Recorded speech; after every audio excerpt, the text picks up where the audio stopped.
Isang mapagpalang umaga po sa ating lahat. Nawa ay nasa mabuti tayo mga kalagayan. At ngayon ay araw ng Linggo at tayo ay sama-sama ulit na mananambahan sa ating Diyos na buhay. At bago tayo dumako sa pagsimula ng ating pananambahan, tayo ay magbabasa ng kanyang mga salita sa mga awit, kabanata 92, mga talata 1 hanggang 5. Sinasabi sa kasulatan, ang magpasalamat kay Yahweh ay mabuting bagay. Umawit na lagi, purihin ang ngalang kataas-taasan. Pag-ibig niya ay wagas, ay dapat ihayag kung bukang liwayway. Pagsapit ng gabi, ang katapatan niya ay ihayag din naman. Ito'y ipahayag sa saliw ng alpa tugtuging salterio, sa magandang himig ng tugtuging lira ay ipahayag ito. Ako'y nagagalak sa iyong ginawa na kahanga-hanga. Sa lahat ng ito, ako ay umaawit dahilan sa tuwa. O pagkadakila, kay dakila Yahweh ng iyong ginawa. Ang iyong isipan ay sadyang mahirap namin maunawa. Sa Diyos ang kapurihan at tayo ay sama-sama manalangin. Ama namin Diyos, maraming salamat po muli sa pagkakataon nito upang kami ay sumamba na sama-sama.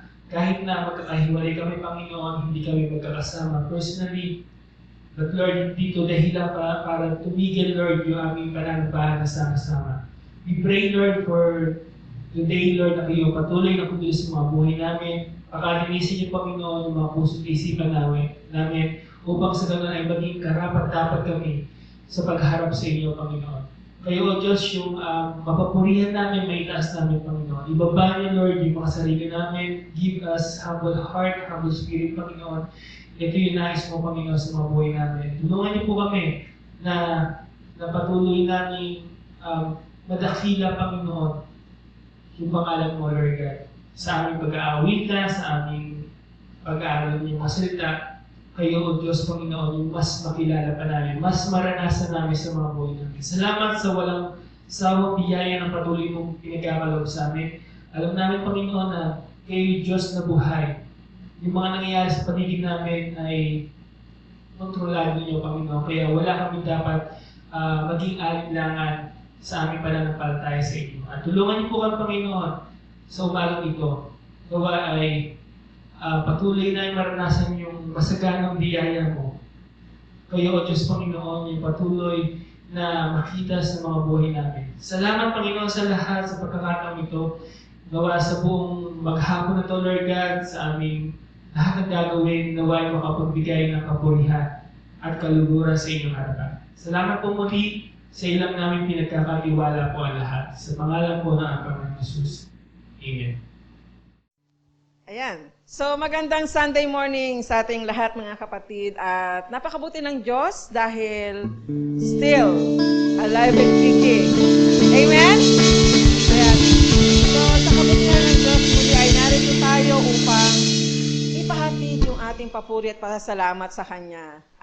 Sa hindi natatapos na biyaya at grasya ng ating Panginoon, talaga naman, bawat umaga ay napakaganda. Lahat to nararanasan natin. Kaya tayo magsimula ng ating pananambahan sa pamamagitan ng pag-aawitan.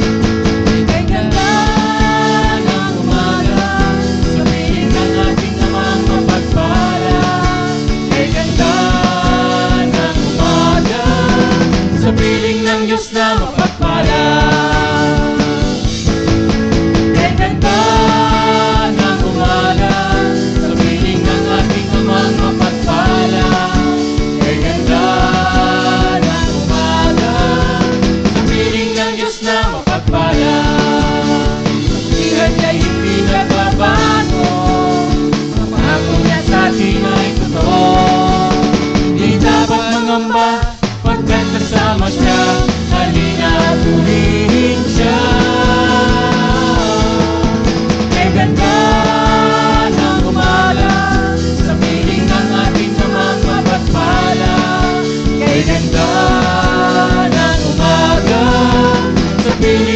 na mapagpalang. Kay ganda ng umaga! Kay ganda ng umaga, sa piling ng ating amang mapagpala. Kay ganda ng umaga, sa piling ng Diyos na mapagpala. Kabutihan niya'y hindi nagbabago, ang pangako niya sa atin ay totoo. Hindi dapat mangamba, pagkat kasama siya, halina at purihin siya. Kay ganda ng umaga, sa piling ng ating amang mapagpala. Kay ganda ng umaga, sa piling ng Diyos na mapagpala. Sa piling ng Diyos na mapagpala. Sa piling ng Diyos na mapagpala. Sa piling ng Diyos na mapagpala. At patuloy po nating awitan at papurihan ang ating Diyos, walang hanggang sambahin sa buong buhay natin.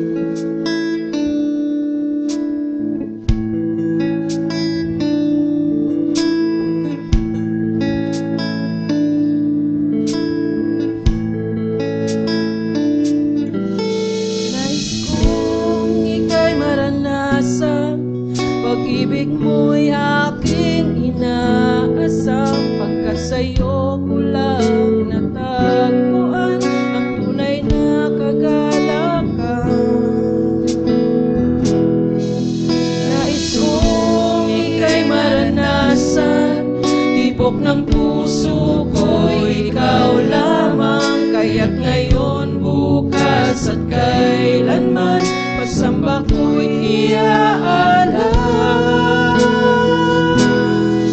Walang hanggang kitang pupurihin, walang hanggang sasambahin. Buong laman ng puso ko ito ang mamalagi sa'yo. Walang hanggang kitang pupurihin, walang hanggang sasambahin. Buong laman ng puso ko ito ang mamalagi sa'yo.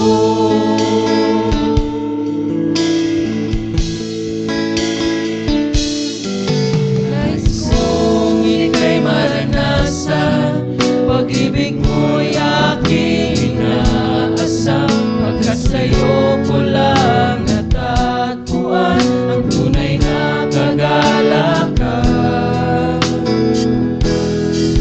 Nais kong ika'y maranasan, tibok ng puso ko'y ikaw lamang, kaya't ngayon, bukas at kailanman, pagsamba ko'y iaalay. Walang hanggang kitang pupurihin, walang hanggang sasambahin.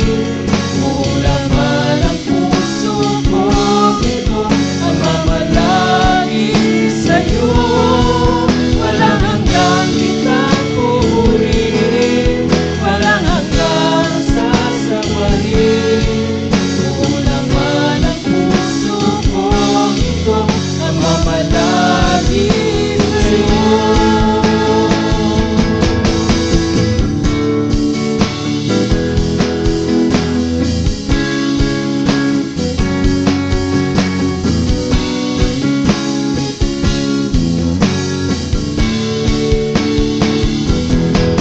Walang hanggang ikang pupurihin, walang hanggang sasambahin.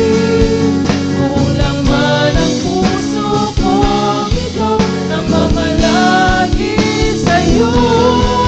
Walang hanggang kitang pupurihin, walang hanggang sasambahin.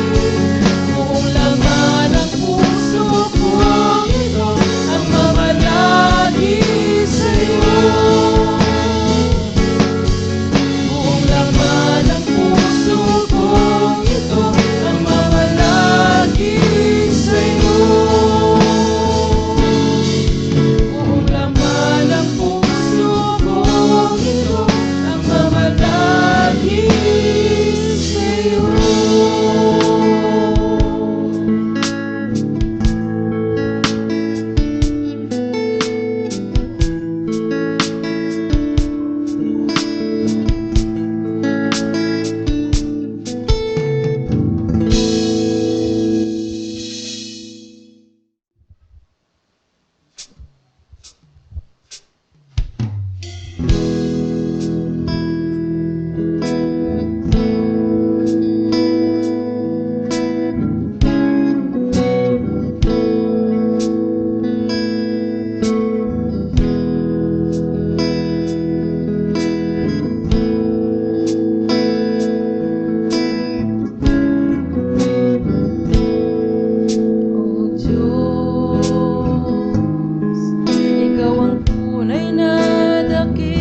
buhay ko,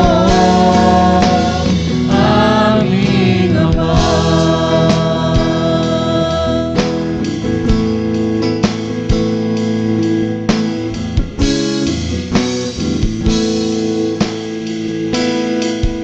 O Diyos, Ikaw ang tunay na dakila sa mundo. Ikaw ang hari na mahal ng tulad ko. Sundin ang loob mo, iparinig ang nais mo. Sa lahat ng panahon, Diyos Sa ka sa lahat ng panahon, Diyos ka sa amin. Sa lahat ng oras, nariyan para sa amin. Panginoong Yesus, purihin ka. Dakilain ka sa buhay ko. Sa lahat ng panahon, Diyos ka sa amin. Sa lahat ng oras, nariyan para sa amin. Panginoong Yesus, purihin ka. Dakilain ka sa buhay ko, aming Ama.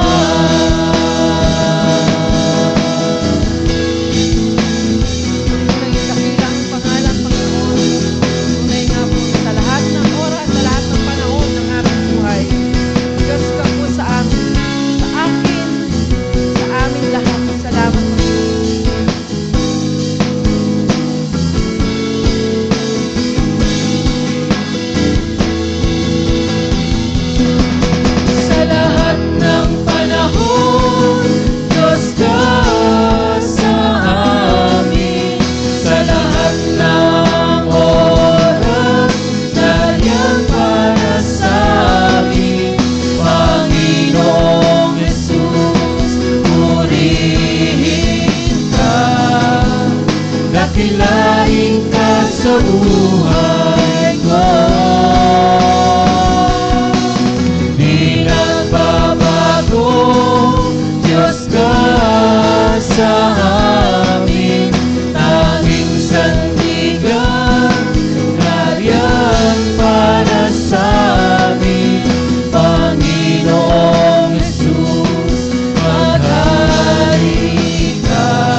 dakila ang pag-ibig mo.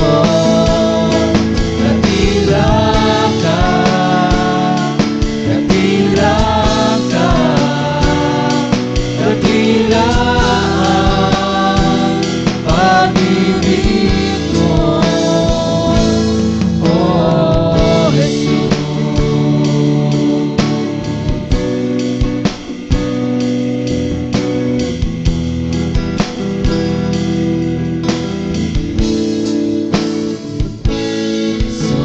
Salamat, O Diyos, salamat. Nananatili kang tapat, ibinigay mo ang lahat. Kulang ang buhay ko, maging ang mundo, sa laki at lawak ng pag-ibig mo. Dakila ka, dakila ka, dakila ang pag-ibig mo. Dakila ka, dakila ka, dakila ang pag-ibig mo. Dakila ka, dakila ka, dakila ang pag-ibig mo. Dakila ka, dakila ka, dakila ang pag-ibig mo. Dakila ka, dakila ka, dakila ang pag-ibig mo.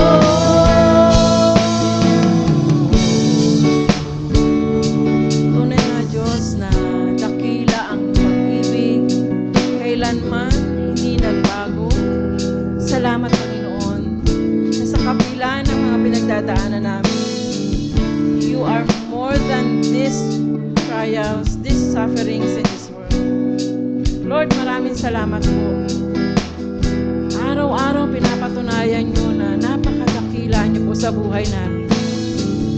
Hindi kami karapat-dapat sa lahat ng ito, pero hindi nagbabago yung pagmamahal nyo, hindi nagbabago yung blessings nyo everyday, Panginoon. Tunay nga, Panginoon, na sa lahat ng ito, kulang yung buhay namin eh. Kulang yung buhay ko. Kulang ano man ang binibigay ko, Panginoon. Yung pag-awit ko, hindi nga ako deserving dito eh. Yung pag-awit namin, Panginoon, hindi kami deserving tumayo. Kung hindi dahil sa habag niyo po. Kung hindi dahil sa dakilang pag-ibig niyo, Panginoon. Kaya kami nakakaawit dito, Panginoon. Maraming salamat po, Lord, sa buhay na ito. Sa kabila ng may pandemya, sa kabila ng may crisis, Panginoon. Narito kami, Panginoon. Tinatawag niyo po kami. Hindi nga po kami kailangan, pero tinawag niyo po kami, Panginoon. Kaya tunay na ang kadakilaan, ang kaluwalhatian, ang kapurihan, ang lahat ng mga awiting ito, sa iyo lamang po, Panginoon. Salamat po sa napakabuting pag-ibig niyo po sa amin, sa iyong kadakilaan. Salamat, Panginoon. Dakila ka, dakila ka, dakila ang pag-ibig mo. Dakila ka, dakila ka, dakila ang pag-ibig mo. Dakila ka, dakila ka, dakila ang pag-ibig mo. Dakila ka, dakila ka, dakila ang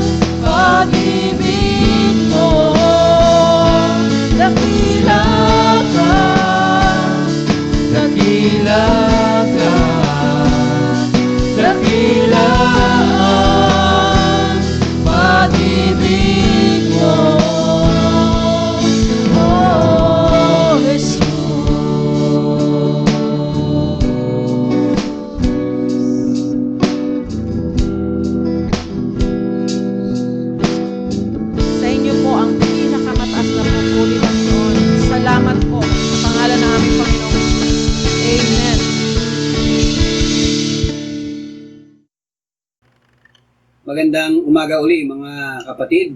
Ngayon ay muli tayong mag-aaral ng salita ng Diyos.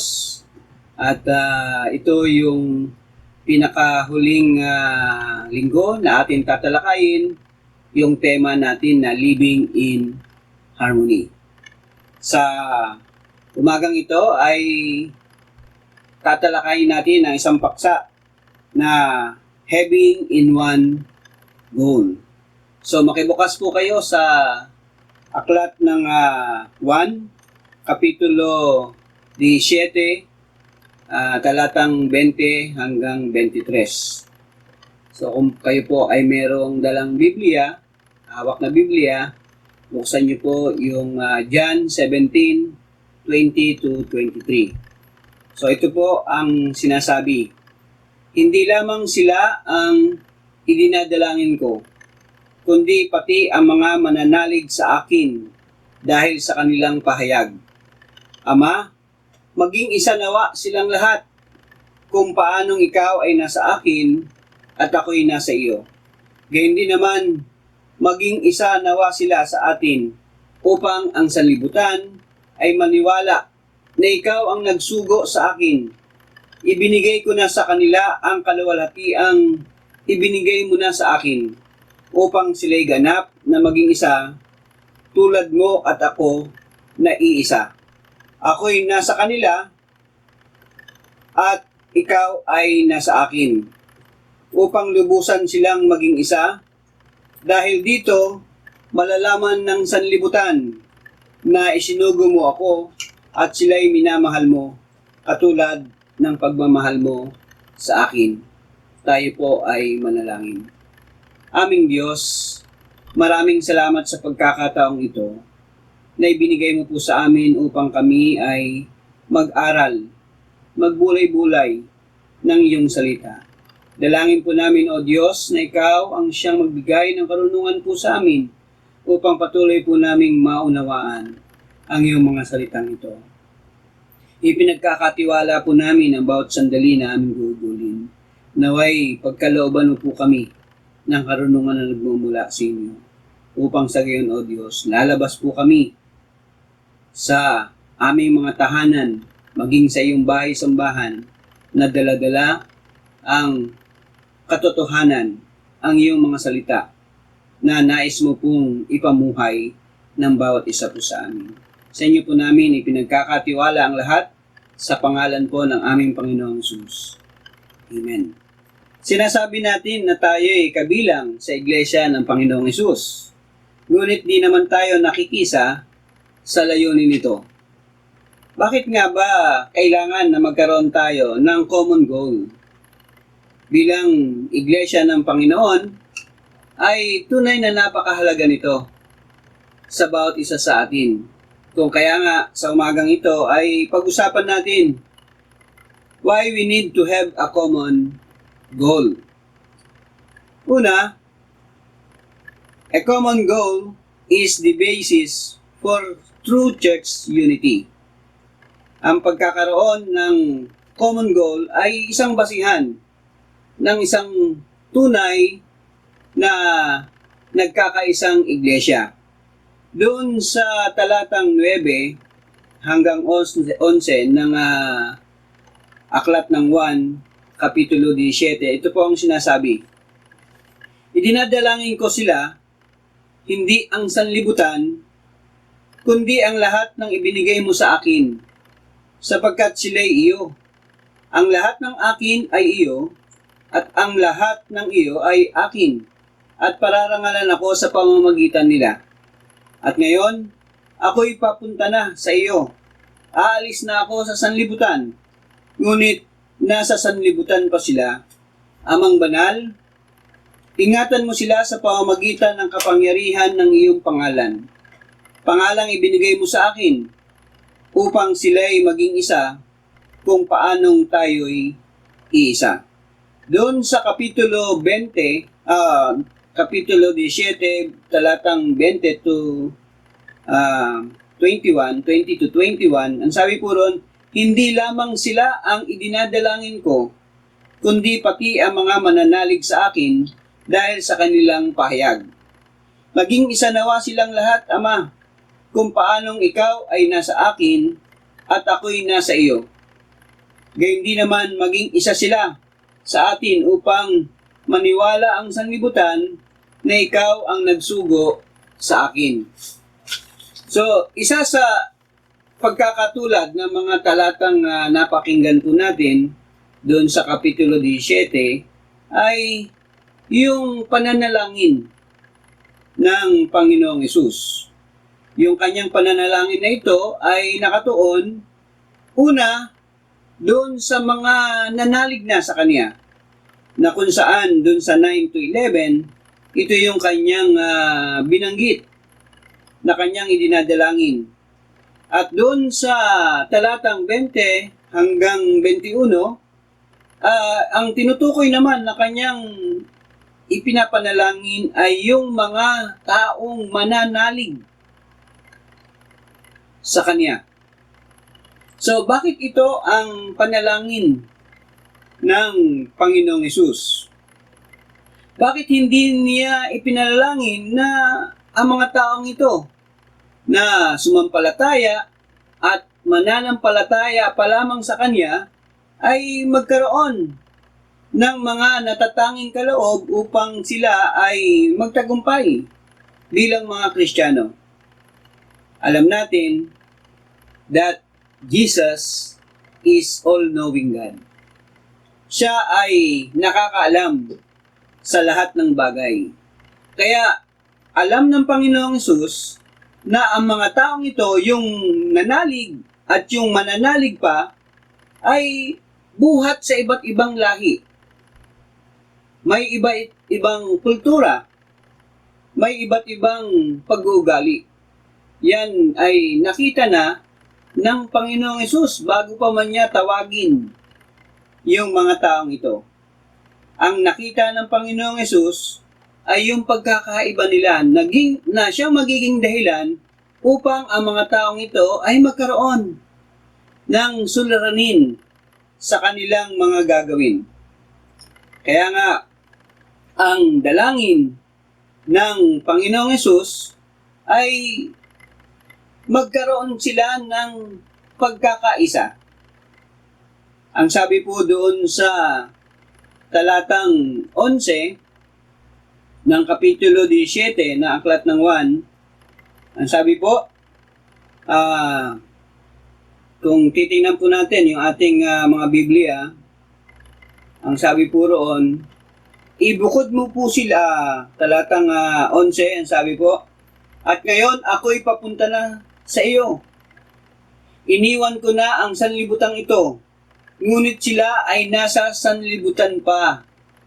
Amang banal, ingatan mo po sila sa pamamagitan ng kapangyarihan ng iyong pangalan, ang pangalang ibinigay mo sa akin, upang kung paanong ikaw at ako ay isa, gayon din naman sila ay maging isa. So dito, ipinakita na yung dalangin, yung hiling ng Panginoong Hesus sa kanyang Ama ay upang magkaroon ng pagkakaisa yung mga taong nanalig sa kanya. Kasi ang unang tinutukoy dito ay yung mga mananampalataya na hindi lamang doon tumutukoy sa 12 alagad, kundi yung mga taong nakasama niya na nananampalataya sa kanya. Doon naman sa talatang 18, ang sabi po roon, kung paanong sinugo mo ako sa sanlibutan, gayon din naman sinusugo ko sila sa sanlibutan. So dito makikita natin yung kung paanong isinugo ang Panginoong Hesus ng Ama, ay gayon din naman isinusugo ng Panginoong Hesus ang mga nanalig sa Kanya sa sanlibutan. So yung pagkakaisa na dapat na makita sa kanila na bagamat sila ay mayroong pagkakaiba-iba. Sabi nga, sila ay nagmula sa iba't ibang lahi. At alam natin, kapag magkakaibang lahi, nandyan ang discrimination. Di ba? Tulad nung nangyayari sa Amerika, dahil sila ay iba ng lahi, mayroong diskriminasyon. Ang pagkakaisa ay hindi nakikita. Yung pagkakaiba ng kultura, yung pagkakaiba ng ugali. Sabi ron, ito ang mga dahilan kung bakit hiniling ng Panginoong Hesus sa ating Ama, sa kanyang Ama, yung pagkakaisa ng mga taong ito, ng mga nanampalataya. Hindi lamang yung mga nanampalataya na o yung nanalig na, kundi yung mga taong mananalig pa. Yung mga taong magtitiwala sa Kanya. Ito yung ipinanalangin ng Panginoong Hesus. Bakit? Kasi ito ang magiging basihan ng tunay na pagkakaisa na iglesia. Ano nga ba ang saligan ng pagkakaroon ng tunay na pagkakaisa ng isang tunay na iglesia? Ang sabi po roon, ang pagkakaroon ng tunay na pagkakaisa ng isang tunay na iglesia ay nakabase kung sino at kung ano ang ginawa ng Panginoong Hesus at maging ang kanyang kaluwalhatian. Bubuksan po natin yung talatang pinag-uusapan po natin. Ang sabi po doon sa talatang 2 at 5, doon po sa Kapitulo 17, ang sabi po roon, sapagkat binigyan mo siya ng kapangyarihan sa lahat ng tao, upang bigyan niya ng buhay na walang hanggan ang lahat ng ibinigay mo sa kanya. At ito ang buhay na walang hanggan, ang makilala kanila na iisang tunay na Diyos at si Jesucristo na iyong sinugo. Inihayag ko dito sa lupa ang iyong kaluwalhatian. Natapos ko na ang ipinapagawa mo sa akin, kaya Ama, ipagkaloob mo sa akin ngayon sa iyong harapan ang kaluwalhatiang taglay ko sa piling mo bago pa likhain ang sanlibutan. So dito natin makikita yung sino ba ang Panginoong Hesus? Di ba? Ang sabi, ang Panginoong Hesus, siya yung isinugo ng Diyos Ama. Siya ang tagapagligtas na ipinadala na Ama para maligtas yung mga mananampalataya sa Kanya. Para maligtas yung mga mananampalataya sa Kanya. At siya rin ang pinagkalooban ng karangalan, ng kaluwalhatian, nang ito ay kanyang mapagtagumpayan, yung kanyang gagawin. Ang pagkakaisa ng mga mananampalataya o ng iglesia ay nakabase hindi lamang doon sa panlabas na nakikita natin. Sabi ng iba, magkakaroon ng pagkakaisa yan kasi iisa ang pinanggalingan yan. Di ba? Pero ang pagkakaisa, bagamat magkakaiba, ay nagkakaroon ng pagkakaisa dahil ito ay nakatuon sa kanilang pananampalataya sa Panginoong Hesus. Dapat nating huwag tingnan yung ating lahing pinagmulan. Hindi yung kulay, hindi yung abilidad, kundi yung nagtatali sa atin na kaugnayan nung tayo ay manampalataya sa ating Panginoong Hesus. Alam natin na yung mga unang mananampalataya ay nagpakita o nagpahayag ng kanilang hindi pagkakaisa. Merong kompetisyon, merong pagkakabahabahagi. Ngunit ang lahat ng ito ay nagbigay ng sakit sa puso ng ating tagapagligtas. Kaya naman, nang siya ay malapit nang mapahiwalay sa mga alagad dahil siya ay padako na doon sa pinakalayunin kung bakit siya naparito sa lupa. Na kung siya ay aakyat sa langit at ganito pa rin yung makikita sa mga mananampalataya. Ito ay napakasakit para sa kanya. Kaya naman, bago pa man kanyang harapin yung dapat niyang kaharapin sa kanyang layunin dito sa lupang ito, ay idinalangin niya na sa Ama na ang kanyang mga iiwan na nanampalataya at maging yung mga hindi pa mananampalataya o yung sasampalataya sa kanya ay magkaroon ng pagkakaisa. Sapagkat ito ang magbibigay ng dahilan na ang mga tao na nanampalataya at sasampalataya sa kanya ay tunay ngang iglesia na nagkakaisa. So, pangalawa, bakit kailangan natin na magkaroon ng common goals? Sabi natin, una, it is because it is the basis for the true Christian unity. Pangalawa, having a common goals unites the church. Having a common goals unites the church. Merong isang manunulat, Christian writer, ang sabi niya, you don't develop unity by trying to develop unity. Sabi yan ni Francis Chan. Ang sabi niya, you don't develop unity by trying to develop unity.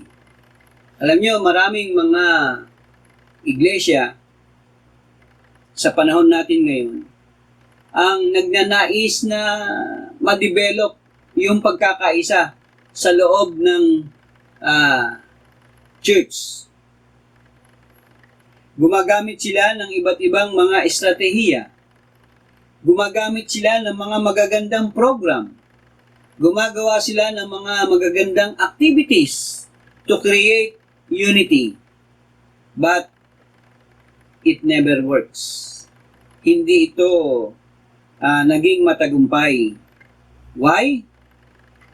Because unity is about a goal.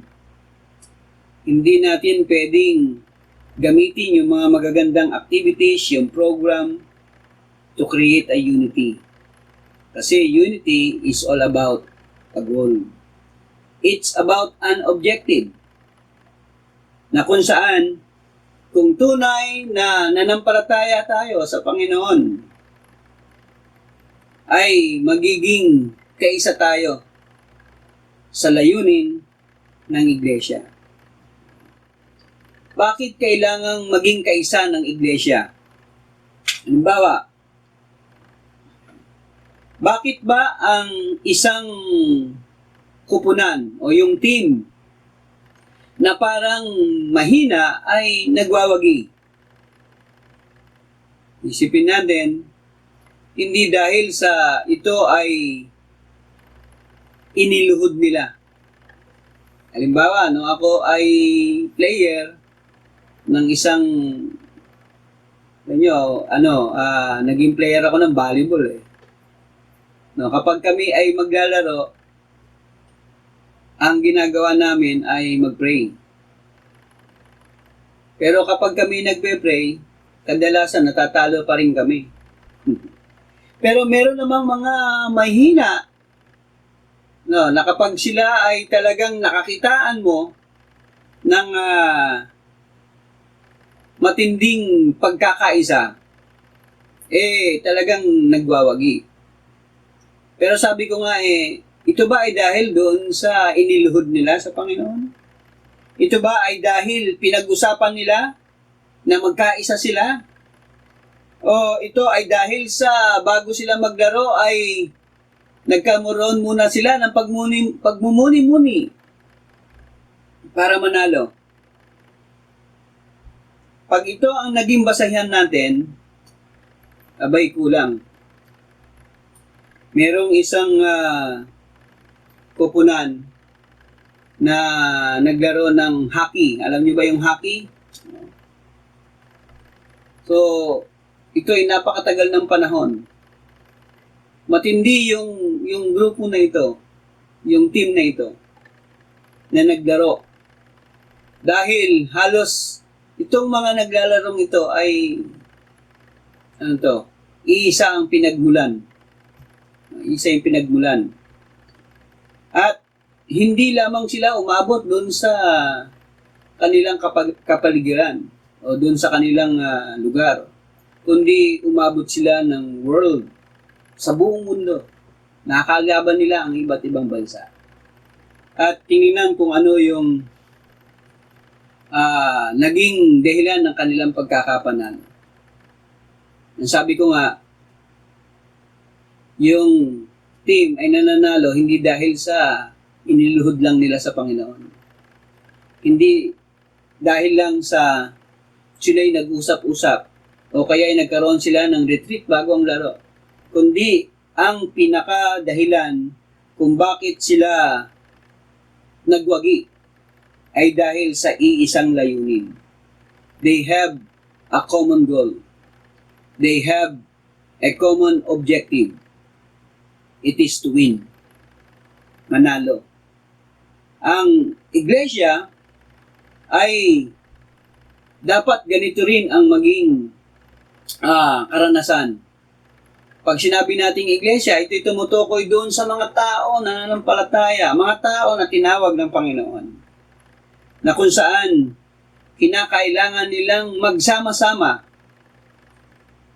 upang gumawa sa iisang layunin na ipinagkatiwala sa kanila ng Panginoon. Ng Panginoong Hesus. Ang panalangin ng Panginoong Hesus ay yung mga nanampalataya sa Kanya at yung mga taong sasampalataya pa lang sa Kanya ay magkaroon ng pagkakaisa. Dahil ito ang dahilan kung bakit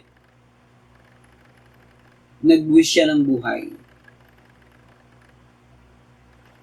Ito ang dahilan kung bakit ang Panginoong Hesus ay hindi lamang namatay sa krus. Siya'y nabuhay na muli. At siya ay babalik. Umakyat sa langit at babalik. Muling babalik. Para sa mga mananampalataya. Na nagkaroon ng pagkakaisa habang sila ay naririto sa sanlibutan ito. Ang panalangin ng Panginoong Hesus ay makikita natin doon sa 20, verse 20 and 21. Ang sabi roon, "My prayer is not for them alone.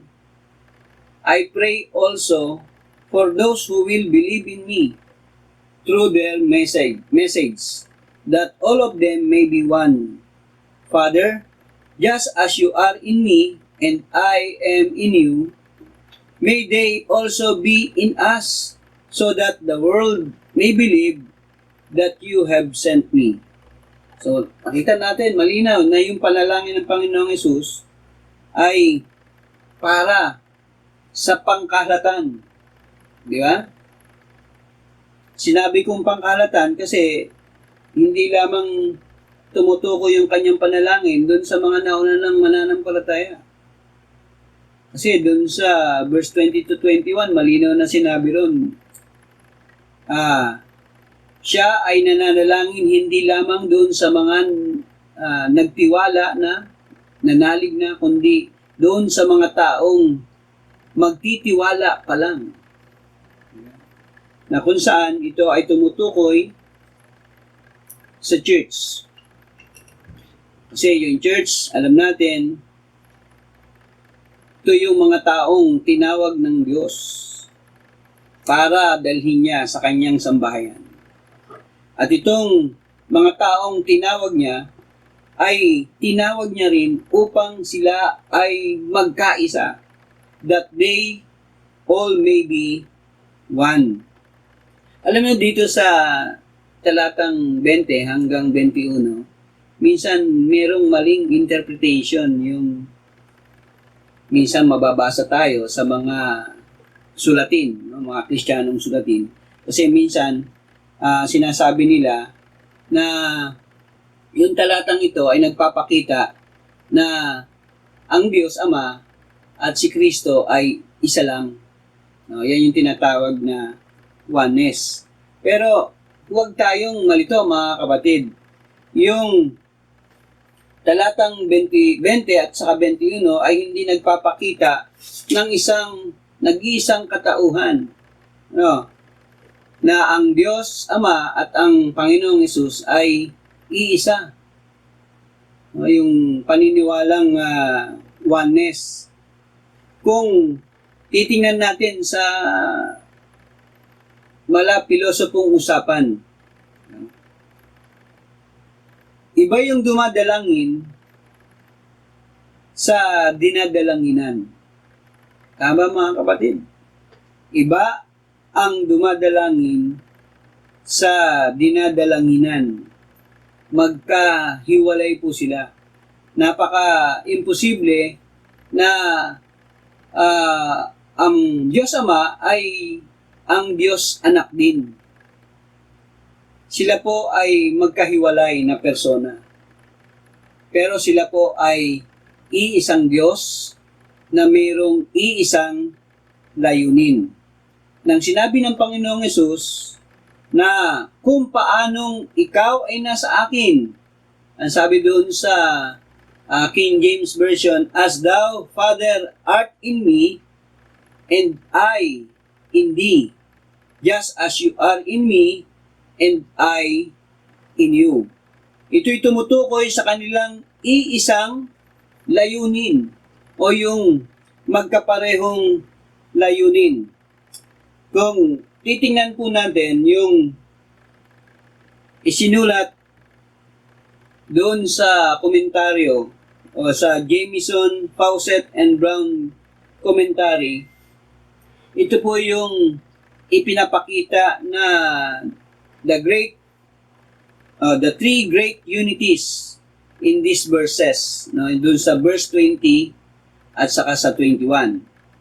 No, una, sabi ron, first in order is the unity of the Father and the Son, yung pagkakaisa ng Ama at ng Anak. No? Ano ba yung pagkakaisa na mayroon sila? No? Ang sabi po roon, yung pagkakaisa na meron sila, they have all in common in interest in the kingdom of grace. They have one interest in the kingdom of grace. They have one in the salvation of sinners. Meron silang iisang layunin upang iligtas ang mga makasalanan. At meron silang iisang layunin na muling maibalik yung lahi ni Adan. No. Sino ba ang lahi ni Adan? Hindi lamang po tumutukoy ito sa mga Israelita, kundi sa lahat ng mga tao. Pero, yung mga tao na magtitiwala sa Kanya. Kaya nga ang panalangin niya, kanino? Sa mga nanalig at mananalig pa. Kapag ito ang nangyari, ito yung nais ng Panginoon na maibalik yung dating kaugnayan natin ng mga tao sa ating Diyos. So yun yung kanilang pagiging isa. So pangalawa, na yung pagkakaisa na binanggit dito, ang sabi ron, second, the assumption of all believers into that unity. Yung pagkakaisa ng mga mananampalataya, thus constituting a new unity. Ang sabi roon sa verse 20 to 21, that they all also may be one in us, upang sila ay magkaisa tulad natin na nagkakaisa. Yun po yung paraphrase nung talatang 20 to 21 ng chapter 17. No, inhalin tulad na kung paanong nagkakaisa yung Diyos Ama at yung Diyos Anak sa kanilang layunin, ay gayon din naman yung mga mananampalataya o nanampalataya sa Kanya na magkaroon din ng pagkakaisa. And yung pangatlo na three great unities na binanggit dito ay, ang sabi, and as the consequence of this, yung sabi roon, yung resulta nung nauna yung pagkakaisa ng Ama at ng Panginoong Hesus at yung pagkakaisa ng mga mananampalataya kung paanong nagkaisa din ang Ama at ang Anak, ito, that the unity of all believers among themselves. So, yung pagkakaisa na yun, ang siyang naging buklod upang ang lahat ng mga mananampalataya ang magkaroon ng pagkakaisa. So, ibig sabihin, ang pagkakaroon ng isang common goals ay nag-uugnay, nagiging dahilan upang magkaisa ang iglesia. Iisa ang panalangin ng ating Panginoong Hesus. Maging sa panahon natin ngayon, na tayo ay magkaroon ng pagkakaisa. At ito ay hindi madedevelop sa pamamagitan ng mga programa, sa pamamagitan ng mga magagandang activities. Ang pagkakaisa ay makikita kung meron tayong iisang layunin tulad ng layunin ng ating kinabibilangang Iglesia ng Panginoon. Mga kapatid, naway patuloy tayong kakitaan ng pakikisa sa pamamagitan ng layunin ng Iglesia. Naniniwala ako na tayong lahat ay tinawag ng Diyos. Hindi lamang upang gumanap sa mga gawain, hindi lamang upang magkaroon ng mga activities, kundi tayo ay tinawag ng Diyos upang maisakatuparan natin yung kanyang utos. Kaya naman, sabi dito sa pangatlo, why do we need to have a common goal? Having a common goal fulfills the command of God for the church. Kung tayo ay merong iisang layunin, kung tayo ay merong common goals, we fulfill the command of God in this church, sa iglesyang ito. Sa verse 18, ang sabi doon, kung paanong sinugo mo ako sa sanlibutan, gayon din naman sinusugo ko sila sa sanlibutan. Doon sa verse 21, makikita natin yung salitang, ikaw ang nagsugo sa akin. Puro sinugo. Sabi rin, kung paanong sinugo mo ako, ang Panginoong Hesus ay sinugo ng Diyos Ama para bumaba sa lupa at iligtas ang mga makasalanan. Noong ang Panginoong Yesus ay aakyat na, ay isinugo niya rin yung mga mananampalataya. Kaya nga, ang sabi rito, kung tunay na tayo ay nakiisa sa layunin ng Iglesia ng Panginoon, tayo ay gaganap doon sa layunin kung bakit tinawag din tayo at nakakilala tayo sa Panginoong Yesus. Ang Iglesia ng Panginoon ay mayroong misyon. The church has a mission. Yung misyon na ito ay upang ipahayag ang mabuting balita ng Diyos. Na minsan, itong mga talatang ito ay nagiging alam na lang natin. Sa panahon kasi ngayon, yung mga talata minsan nagiging ano na lang, yung nasa memorya na lang natin. Pero hindi natin ginagawa. Saan ba makikita na ang church ay mayroong misyon? Ang sabi po roon sa Matthew 28, verse 19 to 20. Ang sabi po roon, kaya't humayo kayo, gawin ninyong alagad ko ang mga tao sa lahat ng mga bansa. Bautismuhan ninyo sila sa pangalan ng Ama at ng Anak at ng Espiritu Santo. Turuan ninyo silang sumunod sa lahat ng iniutos ko sa inyo. Tandaan ninyo, ako'y laging kasama ninyo hanggang sa katapusan ng panahon. So, ito yung tinatawag na Great Commission, na kung saan ito yung layunin kung bakit ang bawat isa sa atin ay tinawag ng Diyos. Bakit tayo tinawag ng Diyos?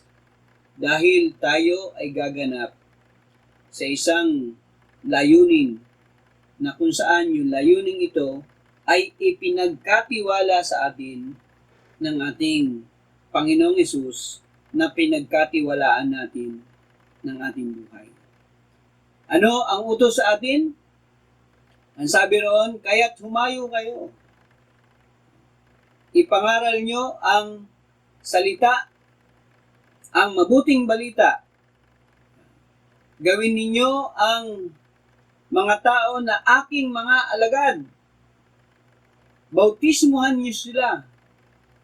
Yung bautismo doon, ang tinutukoy ay yung maisama sila. Diba? Maibilang sila sa sambahayan ng Diyos. Turuan silang sumunod sa lahat ng inuutos ng Panginoon. Tandaan ninyo, ang sabi ng Panginoong Hesus, ako'y laging kasama ninyo hanggang sa katapusan ng panahon. Mga kapatid, tayo ay ibinilang sa Iglesia ng Panginoon. Tayo ay tinawag ng Diyos sa isang layunin. Ang layunin na ito ay ipahayag ang kanyang mga salita. Turuan ang mga tao na magtiwala sa Kanya, sa Panginoong Hesus. Isama sila sa sambahayan ng Diyos. At patuloy silang turuan na sumunod sa utos ng Diyos. Ito yung mga utos na ibinigay sa atin ng ating Panginoong Hesus bago siya umakyat sa langit. Kaya nga doon sa Acts 1, verse 8, di ba? Ano ang sabi ron? Subalit tatanggap kayo ng kapangyarihan pagbaba sa inyo ng Espiritu Santo. At kayo'y magiging mga saksi ko sa Jerusalem, sa buong Judea at sa Samaria at hanggang sa dulo ng daigdig. Anong sabi po ng Panginoong Hesus? Kayo'y magiging saksi. Witnesses. Yung saksi po niyan ay parang yung nagbibigay ng ng testimonya kapag ikaw ay nasa korte na kung saan ang sasabihin mo ay yung katotohanan lamang. Tayo ay saksi sa ginawa ng Panginoong Hesus na kung paano niyang ibinigay ang kanyang buhay dahil siya yung isinugo ng ating Diyos Ama upang ang mga makasalanan ay magkaroon ng kaligtasan. Mga kapatid,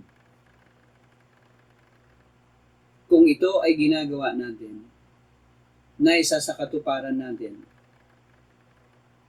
ang salita ng Diyos.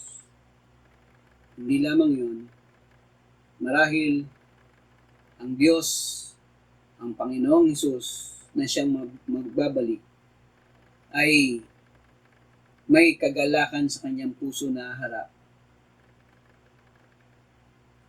upang ang kanyang mga anak na tumupad sa kanyang mga salita ay kanyang dadalhin sa kanyang kinaroroonan. Kung titingnan natin sa panahon ngayon, bakit may mga iglesia na hindi nakakitaan ng pagkakaisa? Marahil ang iglesyang ito ay gumaganap lang sa kung ano yung mga programa na makapagdudulot sa kanila ng kagalakan.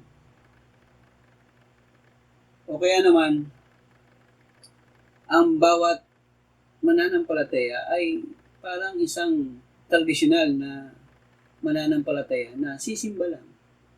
Uuwi, pagdating ng linggo, sisimba lang. Pero hindi ito ang layunin ng Diyos nung tayo ay kanyang tinawag. Tinawag tayo ng Diyos upang ibilang sa kanyang sambahayan. At bilang kaisa sa sambahayan ng Diyos, kinakailangan nating magkaroon ng iisang layunin sapagkat ito yung ibinigay sa atin ng ating Diyos, ng ating Panginoong Hesus. Dahil kung ipapakita natin yung pagkakaisa sa layunin, dito makikita na tayo ay tunay na nasa iglesyang nagkakaisa. Kung tayo ay merong iisang layunin, tayo ay patuloy na pinapaging isa ng ating Panginoon. Kung tayo ay mayroong pagkakaisa, ay natutupad natin yung utos ng Diyos para sa kanyang iglesia.